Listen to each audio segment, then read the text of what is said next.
Gastronomía e viños da terra maridarán á perfección na ruta máis que tapas de Arousa Norte.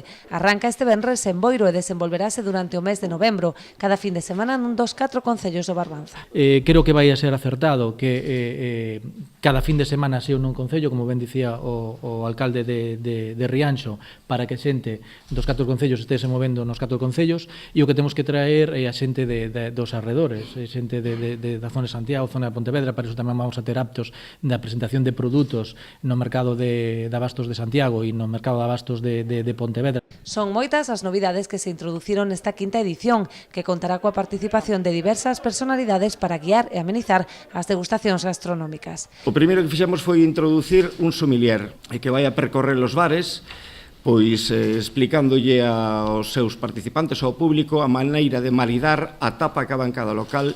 A parte do sommelier tamén introducimos unha figura que é dun actor, tamén é da comarca, que é Kiko Cadaval, que percorrerá tamén os locais, e esta actividade vais a celebrar o domingo, pola mañá de 12 a 2:30, percorrendo os locais, pois contando contos que teñan que ver ca nosa comarca, cos nosos viños, cos nosos locais. A colaboración con dúas bodegas da zona, Saborido e Entre os Ríos, aportará un valor engadido á ruta, xa que os clientes que consuman as tapas acompañadas de viños da terra do Barbanceiria, así como de cervexa Mau, estarán convidados á segunda copa. Tamén se introducen cambios nos premios. As tapas gañadoras participarán nun show cooking no Festival da Luz en Boimorto, mentres que o público participante entrará no sorteo de 4 bonos gastronómicos e entradas para un concerto exclusivo que se celebra este ano no Barbanza. Ademais, este venres, día de apertura da ruta en Boiro, os establecementos participantes entregarán 2 entradas gratuitas para o concerto de Wyoming, que terá lugar esa mesma noite na Pousada da Galiza Imaxinaria.